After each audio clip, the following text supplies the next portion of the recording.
चार और नीचे के चार क्रोमेटिड्स जो थे, ऊपर के चार नीचे के चार जो थे, वो आपस में एक अपना मास बना देते हैं। ये चार चार हैं, आपस में अपना एक मास क्रिएट कर लेते हैं। कि आप लोग करते हो घर में, मम्मी का कुछ काम होता है तो भाग जाते हो कि मुझे ये काम है वो काम है, जब मम्मी अपना वो काम पूरा कर लेती तो आप लोग आ जाते हो, हाँ मम्मी अब बताओ क्या काम है, अच्छा हो गया क्या, कोई बात।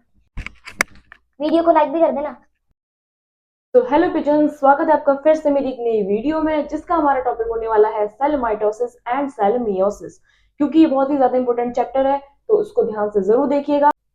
आगे बढ़ने से पहले मैं आप लोगों को बता दूं कि इस वीडियो में हम लोग बात करने वाले हैं सेल माइटोसिस की, लेकिन इसी वीडियो का पार्ट 2 मैंने अपने कमेंट सेक्शन में लिंक कर रखा है, वहां पर आप जाकर देख लीजिएगा। उस वीडियो में मैंने आपकी बात करी है सेल मियोसिस की। ये दोनों सिमिलर ही टॉपिक हैं, बट मैंने दो वीडियोस इसलिए बनाई है ताकि आप लोगों को ज्यादा लंबा ड्यूरेशन लेके आप लोग बोरिंग ना फील करो। तो फटाफट से आज की वीडियो में बात करते हैं सेल माइटोसिस। पार्ट 2 मैंने कमेंट सेक्शन में लिंक कर रखा है, वहां पर जाके आप लोग देख लीजिएगा। वहां मैंने बात करी है सेल मियोसिस की। ठीक है, तो बिना टाइम वेस्ट करे स्टार्ट करते हैं टॉपिक को। सेल माइटोसिस की हम लोग बात करने वाले हैं। इस साइकिल को, पूरी साइकिल को पढ़ने से पहले हम लोग बात करेंगे कुछ फेसेस की।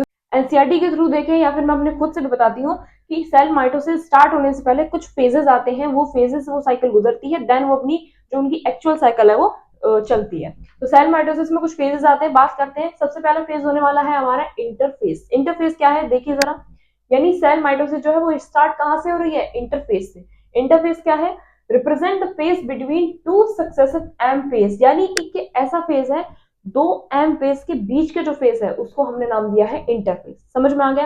अब आप लोग बोलोगे ये एम फेज क्या होता है, तो वो भी मैंने लिखा है। एम फेज क्या होता है, in this phase mitosis actually अगर, बस हो गया। मतलब एम फेज में जो है एक्चुअल माइटोसिस अकर होती है, उसको हम बोलते हैं एम फेज। एम फेज के यानी इंटरफेज के आपका दो सक्सेसिव एम फेज के बीच का जो फेज होता है उसको हम बोलते हैं इंटरफेज। तो ये वही बता रहा है, represent the phase between two successive M phase. M phase यहाँ पर एम क्या है, माइटोटिक फेज, क्योंकि साइकिल कौन सी चल रही है, सेल माइटोटिक। ये आपके कुछ फेज आ गए हैं। अब जरा आगे बात करते हैं, एम फेज में जरा आगे बात करते हैं। स्टार्ट विद कैरियोकाइनेसिस यानी nuclear division and then cytokinesis. तो सबसे पहले हमारा एम फेज आ रहा है। तो एम फेज क्या है एक्चुअल में देखिए जरा, वो स्टार्ट होता है आपका कैरियोकाइनेसिस से, देन होती है हमारी साइटोकाइनेसिस। अभी कैरियोकाइनेसिस साइटोकाइनेसिस क्या है, कैरियोकाइनेसिस आपके न्यूक्लियर डिवीजन यानी न्यूक्लियस में जब डिवीजन होता है उसको बोलते हैं कैरियोकाइनेसिस। साइटोकाइनेसिस साइटोप्लाज्मिक डिवीजन, यानी जब हमारे पूरे सेल के साइटोप्लाज्म में डिवीजन होता है उसको बोलते हैं साइटोकाइनेसिस। मैं आप लोगों को करके दिखा देती हूँ। जैसे मान लें ये एक सेल है, ठीक है, और इसका एक न्यूक्लियस है। तो आप लोगों को जरा खुद बताओ कि पहले ये न्यूक्लियस डिवाइड करेगा या पहले ये सेल ही डिवाइड कर जाएगा, नहीं पहले ये न्यूक्लियस डिवाइड करेगा। तो जब ये न्यूक्लियस ऐसे डिवाइड कर जाएगा आपस में, बना देगा क्या, दो न्यूक्लियस। मान लो ये ऐसे डिवाइड नहीं करा, ये देखो, जब ये न्यूक्लियस आपस में डिवाइड करेगा तो ये क्या बना देगा, दो न्यूक्लियस बना देगा। बना दिए दो न्यूक्लियस इसने। अब जब साइटोप्लाज्म में डिवीजन होगा यानी साइटोप्लाज्म में डिवीजन हो जाएगा।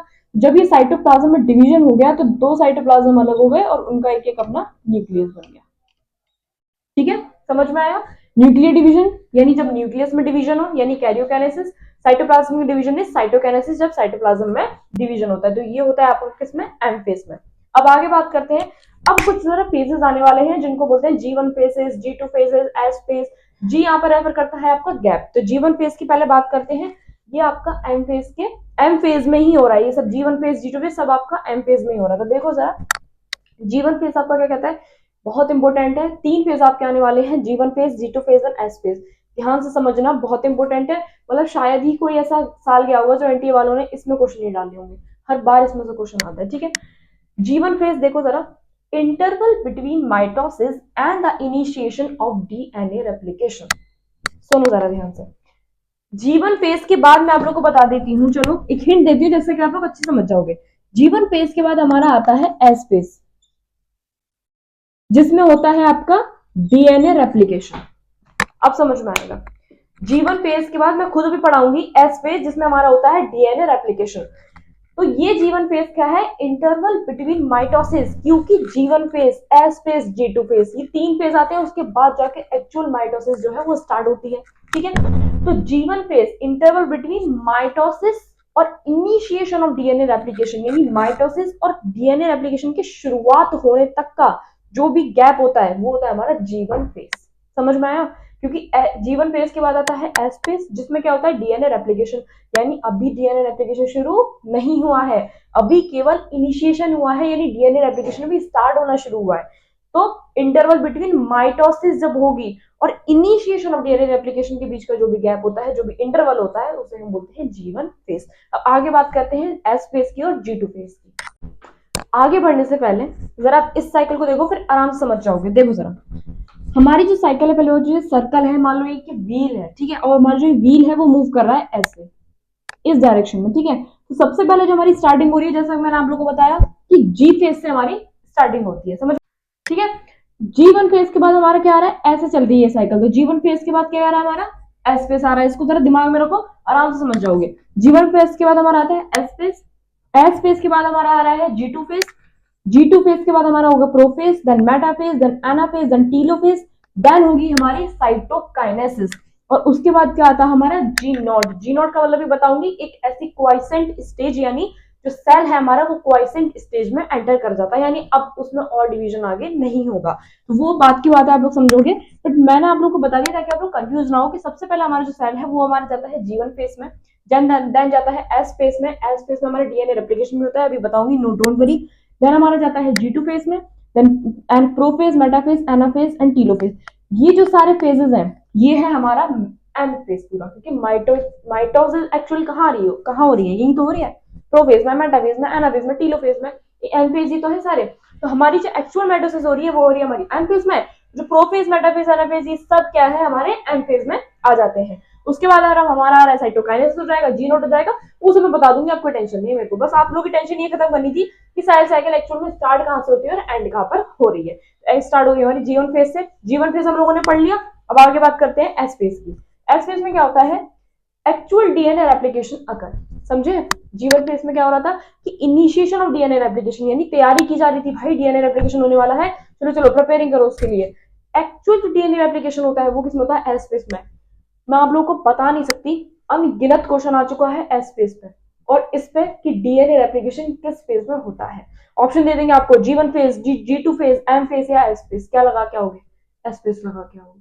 समझ में आ रही है बात। तो इस पे हजारों बार क्वेश्चन आ चुका है कि डीएनए रेप्लिकेशन कहाँ होता है, एस फेज में होता है। अब एस फेज के बाद क्या आ रहा है हमारा, G2 फेज। G2 फेज की बात करें, this phase refers to the preparation of the mitosis. अब क्योंकि आप लोग देख सकते हो कि G2 फेज के बाद जो है वो हमारा एम फेज स्टार्ट हो जा रहा है, यानी एक्चुअल माइटोसिस अब स्टार्ट हो जा रही है। तो हमारे G2 भाई साहब क्या करेंगे, G2 भाई साहब करेंगे हमारे प्रिपरेशन किसके लिए, माइटोसिस के लिए, कि चलो भैया माइटोटिक साइकिल जो है वो मेनली अब परफॉर्म होने जा रही है, चलो उसकी तरफ से तैयारी वैयारी अपना शुरुआत कर देते हैं। G2 फेज में हमारी प्रिपरेशन होती है माइटोसिस के लिए। अब हम पढ़ेंगे एक्चुअल स्टेजेस माइटोसिस की, ठीक है। तो फटाफट से स्टार्ट करते हैं, बात करते हैं पहले फेज की, प्रोफेज की। देखिए जरा, first stage of karyokinesis followed by the G2 phase. अच्छा मुझे सर बात बताओ, जैसे इसमें लिखा हुआ है कि followed by the G2 phase, अक्सर बच्चे इसमें बड़े कंफ्यूज रहते हैं, कैसे, मैं बताती हूँ आप लोगों को। आप एक बात बताओ, जैसे मान लो कि आपके पीछे कोई आ रहा है, आप चल रहे हो ना, आपके पीछे कोई आ रहा है, तो आप लोग उसको क्या बोलोगे कि ये बंदा मुझे फॉलो कर रहा है, यानी this man is followed by me, यानी कोई पीछे तुम्हारे आ रहा है, तुम क्या बोलोगे, ये मुझे फॉलो कर रहा है, यानी this man is followed by me. अरे इतनी तो इंग्लिश ग्रामर पढ़ी है नहीं पढ़ी, देखो जरा। अब जैसा कि इसमें लिखा हुआ है कि फर्स्ट स्टेज ऑफ कैरियोकाइनेसिस, यानी जो प्रोफेज है वो आपका फॉलोड बाय है G2 फेज, क्योंकि मैंने अभी आप लोग को बताया था कि सबसे पहले क्या आ रहा था, G1, देन G1 किसको फॉलो कर रहा है, एस को, तो तुम एस को क्या लिखोगे, S phase is followed bye G1। समझ में आया।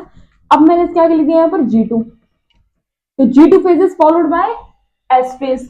अब इसके बाद आ रहा था आपका ये प्रोफेज, तो इसके लिए क्या लिखोगे प्रोफेज के लिए, कि prophase is followed bye G2 phase, यानी उसके पीछे आ रहा है, ये उसे फॉलो कर रहा है, तो prophase is followed bye G2 phase. तो वो यहाँ पर लिखा हुआ है कि first stage of karyokinesis followed by G2 phase, ठीक है। इतना अब आप लोगों को समझ में आ गया होगा, क्योंकि ये लाइंस में कंफ्यूज कर देती है कई बार, तो मैंने आप लोगों को ये पहले क्लियर कर दी थी, ठीक है। देखो जरा, फर्स्ट स्टेज ऑफ कैरियोकाइनेसिस, यानी स्टेज में सबसे पहले क्या होगा, कैरियोकाइनेसिस, यानी क्वेश्चन बनता है इस पे भी नीट में कि कैरियोकाइनेसिस किस स्टेज में हो रही है, तो प्रोफेज में हो रही है। किससे फॉलो कर रहा है वो, G2 फेज से। नेक्स्ट देखिए जरा, disappearance of Golgi complex, endoplasmic reticulum, nucleus and nuclear envelope. अब जितने भी ऑर्गेनेल्स हैं सेल्स में, यानी गोल्जी कॉम्प्लेक्स हो गया, एंडोप्लाज्मिक रेटिकुलम हो गया, न्यूक्लियस हो गया, न्यूक्लियर एनवलप हो गया, सब गायब हो जाएंगे। भैया हम तो जा रहे हैं, तुम अपना डिवीजन कर लो, जो तुम्हारा डिवीजन हो जाए मैं बुला लेना, ऐसी आएगी कंडीशन, देखना, ठीक है। अभी फिलहाल के लिए सब गायब हो गए, ठीक है। हम जा रहे हैं घूमने, तुम्हारा सेल डिवीजन हो जाए हमें बुला लेना। Chromosomal material become untangled during chromatin condensation. अब जो क्रोमोसोमल मटेरियल है जो सेल के अंदर कहाँ होता है, क्रोमोसोमल मटेरियल न्यूक्लियस में नहीं होता क्या?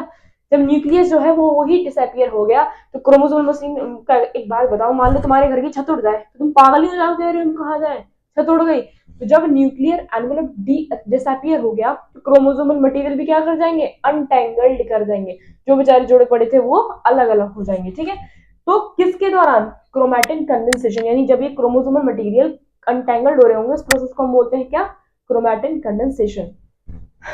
1000 बार क्वेश्चन आ चुका है नीट में ये वाला, कौन सा, कि क्रोमैटिन कंडेंसेशन किस स्टेज में होता है, किस में होता है, प्रोफेज में होता है। एक बार नहीं बहुत बार क्वेश्चन आता है, और मुझे तो लगता है शायद एक आध बार ही शायद नहीं आता होगा, वरना हर एवरी ईयर आ रहा है मतलब ये क्वेश्चन। ठीक है, तो क्रोमैटिन कंडेंसेशन किस स्टेज में हो रहा है, आपका प्रोफेज में हो रहा है। नेक्स्ट स्टेज की बात करते हैं फटाफट से। नेक्स्ट स्टेज पे बढ़ने से पहले जरा कुछ दो डायग्राम दे रखे हैं प्रोफेज के एनसीईआरटी में, उन्हें पहले समझते हैं। पहला डायग्राम हमारा शो करता है अर्ली प्रोफेज को, एंड नेक्स्ट डायग्राम हमारा शो कर रहा है लेट प्रोफेज को। ठीक है, क्या है डिफरेंस है इनमें, क्योंकि मैंने आप लोगों को बताया कि क्रोमैटिन कंडेंसेशन आपका भी प्रोसेस हो रहा था जिसमें कि आपके क्रोमोसोम मटेरियल क्या हो रहे थे, अनटैंगल्ड हो रहे थे। ठीक है, तो जब वो अनटैंगल्ड यानी अलग अलग हो जाएंगे तो अलग अलग एक अपना अपना जुट बना लेंगे। मान लो कि हमारी एक पूरी फैमिली रह रही है, ठीक है, हमारी ज्वाइंट फैमिली रह रही है।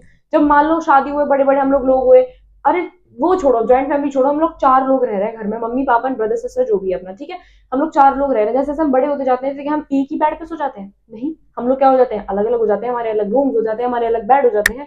वही चीज हो रही है, जब वो कोई चीज अनटैंगल्ड हो रही है, नहीं अलग अलग हो रही है, तो वो एक अपना अपना ही प्रेजेंस ले लेंगे, अपना यूनिक अपना ओन प्रेजेंस ले लेंगे। ठीक है, जब अर्ली प्रोफेज स्टार्ट होगी तो ये जो सेल्स हैं आपके कुछ इस तरह से दिखेंगे।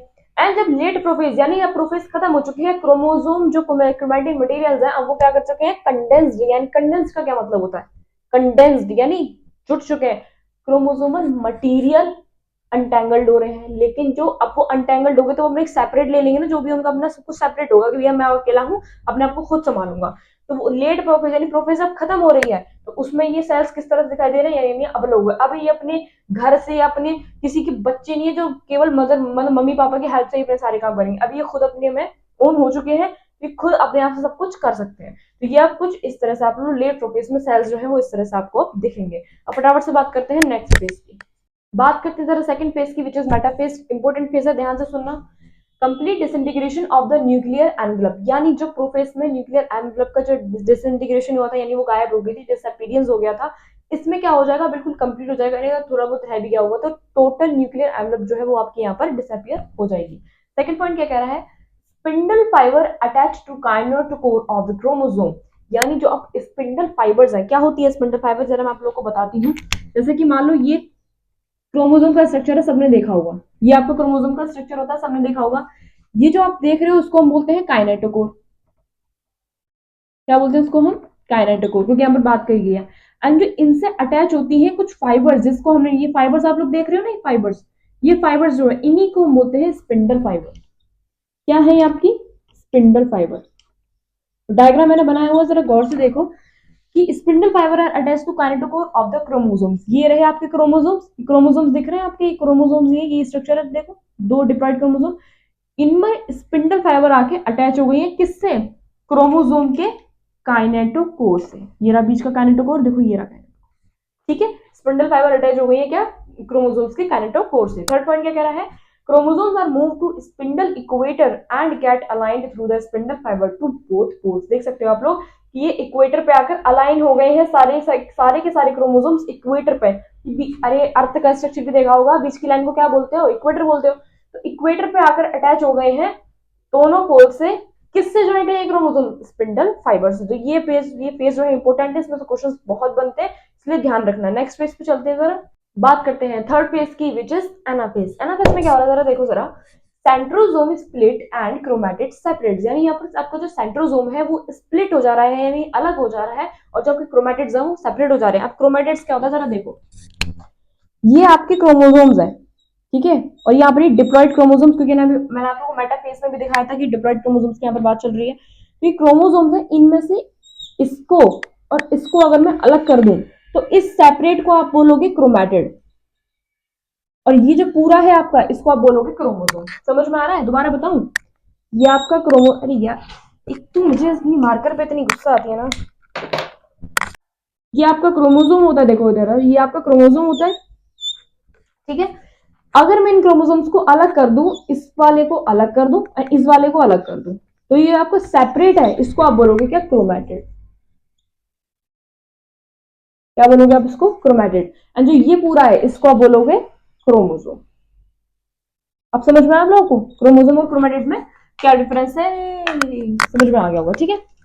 अब देखो जरा, ये क्रोमोसोम होता है, इसके क्रोमैटिड्स क्या लिखा हुआ है कि सेंट्रोसोम जो है, जो सेंट्रोसोम है, यानी ये जो आपको पूरा सेंट्रोसोम है, बीच का सेंट्रोसोम, ये स्प्लिट कर जाएगा और जो क्रोमैटिड्स हैं वो आपके सेपरेट हो जाएंगे। Chromatid moves to opposite pole. आप लोग देख सकते हो कि जैसे जैसे क्रोमैटिड, मतलब ये यही वाले हैं जो है, यही वाले, इसको मोड़ के ऊपर वाले हिस्से को मैंने ऐसे नीचे मोड़ दिया है, तो ये बात तो एक ही है, ठीक है। तो क्रोमैटिड्स जो है वो मूव कर जाएंगे अपोजिट पोल पे, यानी ये वाले इधर चलेंगे और ये वाले इधर चलेंगे। ये होता है आपका एनाफेज में। ये भी मोस्ट इंपोर्टेंट फेज है। ये लाइन तो हमेशा पूछी जाती है, हमेशा, कि chromatids moves to opposite poles in which state. तो एनाफेज, ये तो हमेशा पूछी जाती है, ठीक है। इसको जरूर ध्यान में रखिएगा। नेक्स्ट पेज पे चलते हैं। Fourth and the last page क्या कहता है आपका? देखो जरा। अरे कहेगा क्या, मैंने तो पूरा डायग्राम ही नहीं बनाया। चलो पहले डायग्राम बना देती हूँ पूरा।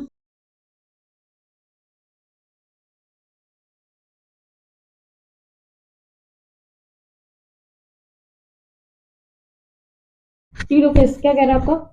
Chromatin material tends to collect in mass in the two poles. तो आप लोगों ने देख ही लिया होगा, जो जितने भी क्रोमैटिन मटेरियल्स थे, लास्ट टाइम हमने क्या देखा था? अभी इसके पहले टीलोफेज का क्या था? एनाफेज आता है, इसमें आपके क्रोमैटिड्स जो है वो सेपरेट हो गए थे। अब वही क्रोमैटिन मटेरियल्स क्या कर जाते हैं? कलेक्ट कर जाते हैं एक मास में, यानी ऊपर के चार और नीचे के चार क्रोमैटिड्स जो थे, ऊपर के चार नीचे के चार जो थे, वो आपस में एक अपना मास बना देते हैं। ये चार चार हैं, आपस में अपना एक मास क्रिएट कर लेते हैं। टीलोफेज में हमने इन दोनों के एक मास क्रिएट हो गए, ठीक है। In the two poles, opposite poles आप देख सकते हो। Nuclear envelope assemble around the chromatin cluster. अब क्या है, इनके अराउंड जो है न्यूक्लियर एनवेलप भी बननी शुरू हो गई है, यानी आप लोग सेल्स के अराउंड ही देख सकते हो। ये देखो इस तरह से न्यूक्लियर एनवेलप बन जाती है, ठीक है। इन सेल्स के अराउंड जो भी आपका मास कलेक्ट हुआ है, इनके अराउंड क्या हो जाती है? न्यूक्लियर एनवेलप बन जाती है। Nuclear envelope Golgi apparatus and ER form. मैंने आप लोगों को बताया था ना शुरुआत में, मैं क्या कह रही थी? अभी तुम लोग चले जाओ तो हमारा डिवीजन हो जाएगा, वापस आ जाना। तो ये लोग वापस आ गए, डिवीजन पूरा हो चुका है। प्रोफेस हो गया, मेटाफेस हो गया, एनाफेस हो गया, टीलोफेस हो गया, डिवीजन पूरा सेल में हो गया जितना होना था। तो ये लोग क्या है, अपने गोल्गी एब्रेटस ईआर फॉर्म बेचारे घूमने गए थे, अभी ये वापस आ गए, ठीक है। तो ध्यान रखो कि किस स्टेज में nuclear envelope, Golgi apparatus and जितनी भी ऑर्गेनेलीज है, कब डिसअपियर होती है? प्रोफेस में। एंड रीफॉर्म कब होती है? टीलोफेस में। तो याद रहेगा, शुरुआत होते ही भाग जाते हैं और जैसे अपना खत्म हुआ तो आ जाते हैं। जैसे कि आप लोग करते हो, घर में मम्मी का कुछ काम होता है तो भाग जाते हो कि मुझे ये काम है वो काम है। जब मम्मी अपना वो काम पूरा कर लेती है तो आप लोग आ जाते हो, हाँ मम्मी अब बताओ क्या काम था, अच्छा हो गया क्या, कोई बात। तो वही काम भी ये लोग कर रहे हैं, ठीक है। तो ये थे आपके चार फेजेस सेल माइटोसिस के। अब माइटोसिस तो कंप्लीट हो गई, बस तीनों फेज के बाद एक और फेज आता है, वो जरा देख लो फटाफट से, फिर आपकी पूरी साइकिल जो है वो कंप्लीट हो जाएगी। तीनों फेज के बाद हमारा आता है साइटोकाइनेसिस, यानी cytokinesis is followed bye telophase, ठीक है। तो ये आता है आपका साइटोकाइनेसिस। साइटोकाइनेसिस मैंने आपको क्या बताया था कि साइटोप्लाज्मिक डिवीजन, साइटोप्लाज्मिक और साइटोकाइनेसिस, ठीक है। आप लोग कर सकते हो उसको मैच। तो साइटोकाइनेसिस यानी साइटोप्लाज्म में क्या हो जाएगा? हमारा डिवीजन हो जाएगा टीलोफेज के बाद, क्योंकि दो मासेस क्रिएट हो गए थे, आप लोग देख सकते हो। अब क्या है, ये डिवीजन कर देंगे, यानी ये हो गया डिवीजन। मैं आप लोग करके दिखा देती हूँ, ये हो गया डिवीजन। अब क्या है, दो मासेस में हो गया डिवीजन। अब जो है ये साइड का ये भी हट जाएगा, क्योंकि अब तो अलग अलग सेल हो गए ना। टाइम लग गया भाई मेरे को करने में, ठीक है। ये हो गया। अच्छा अब ये देखो कि ये किस में हुआ है? एनिमल सेल में। अच्छा प्लांट सेल में से क्या डिफरेंस है? देखो जरा, एनिमल सेल में हो गया आपकी साइटोकाइनेसिस, दो सेल आपके अलग अलग आ गए। अब देखो जरा, प्लांट सेल में क्या होता है कि बीच में इनके प्रेजेंट होती है cell plate.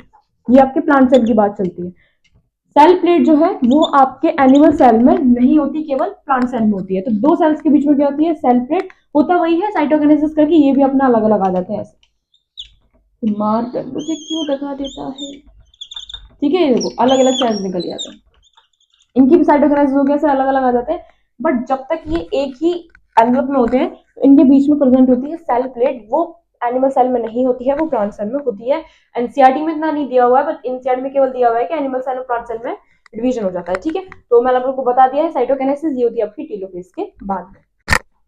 So now we come to the end of this lecture, not end of this lecture. केवल हम लोगों ने भी सेल माइटोसिस कंप्लीट करी है। फटाफट से कमेंट सेक्शन में जाओ, पार्ट 2 मैंने लिख कर रखा है जिसमें मैंने आप लोग बताया सेल मियोसिस बहुत अच्छे से समझ में आएगा, उसको मत छोड़ना, क्योंकि सेल में आप लोग वैसे दोनों ही इंपॉर्टेंट है, लेकिन सेल माइटोसिस से ज्यादा सेल मियोसिस बहुत ज्यादा इंपॉर्टेंट है। एंड वहां जो मैंने समझाया हुआ है ना आप लोगों को, सेल मियोसिस फर्स्ट हो चाहे सेल मियोसिस सेकंड हो, बेहतरीन तरीके से समझा रखा है, तुरंत समझ जाओगे, ठीक है।